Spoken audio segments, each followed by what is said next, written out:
Well, it is the Lenten season, and we are glad to have back with us Charles McAwee. He is the Vice President of the Greater Hazleton Historical Society, and Lent is a time that a lot of us reflect on ourselves, reflect on how we can do better as a person, as a community, and I know Lent has a lot of religious ties to the Greater Hazleton area. It does have religious ties to the area, and it's a somber Ash Wednesday this year. I mean, Lent is a period of reflection, but this year, I mean, the tragedy is many people won't be able to go to church. We're living under these pandemic restrictions, but also realities. And, I think, of a few years ago when people, just last year, right, that if you were at work, you'd probably, take an hour or your lunch hour, go to mass, get your ashes, come back. It was somewhat of a fun day, right? In the office, as you wore your ashes in your forehead or wherever you worked. But we don't have that this year. But I also think it's a time, Janine, for people to think about the importance of churches, which are struggling quite profoundly because of the realities of COVID and people tuning in maybe on Facebook Live rather than going in person.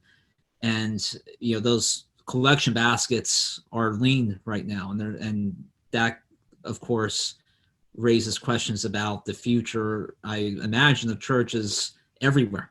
You can still donate to the churches. I know that for us, we've always been a family and a company that has supported the Catholic churches. We do have televised masses on, but we've increased those over the last year because of the need.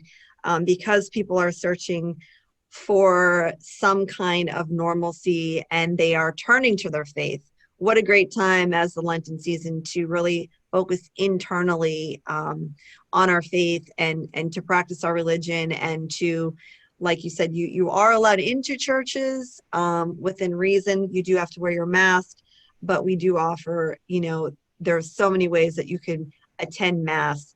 You can drop off donations.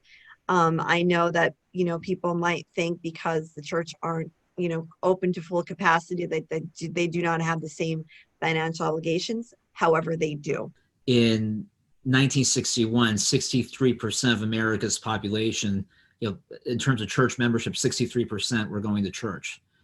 That has plummeted, and that was occurring even before COVID. And it is resulting in church closures, of course, some that we've seen in Greater Hazleton over the decades, but elsewhere. And I did write for City Journal a few years ago, this magazine feature called The Battle for Rust Belt Catholicism. And one thing I had noted was, there was a study about the economic halo effect, the vital economic role that churches in reality play in so many community neighborhoods.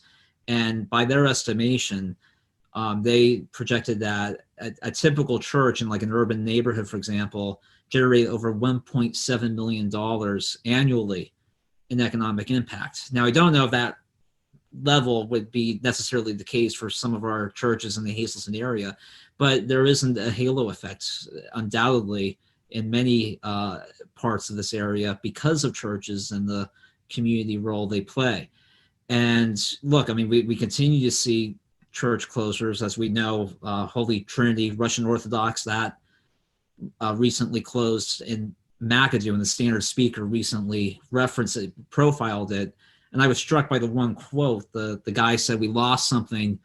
Part of our life is gone. It was a big loss. We still feel it. My wife said today, we have no church."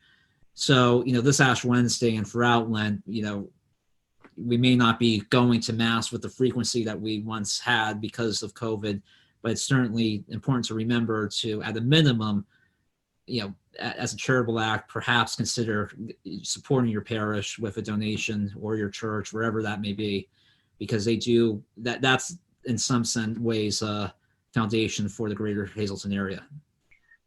Silver lining that the weather will be getting nicer soon throughout the end of Lent. So finding ways that we can give back to the community and stay connected with our faith.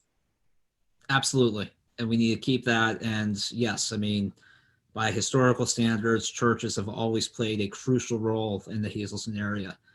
and we need to keep that going. Today's news feature is brought to you by Feisner's Ford in Freeland, who is celebrating 75 years in business. Give them a call at 570-636-3920, or you can log on to feisnersford.com.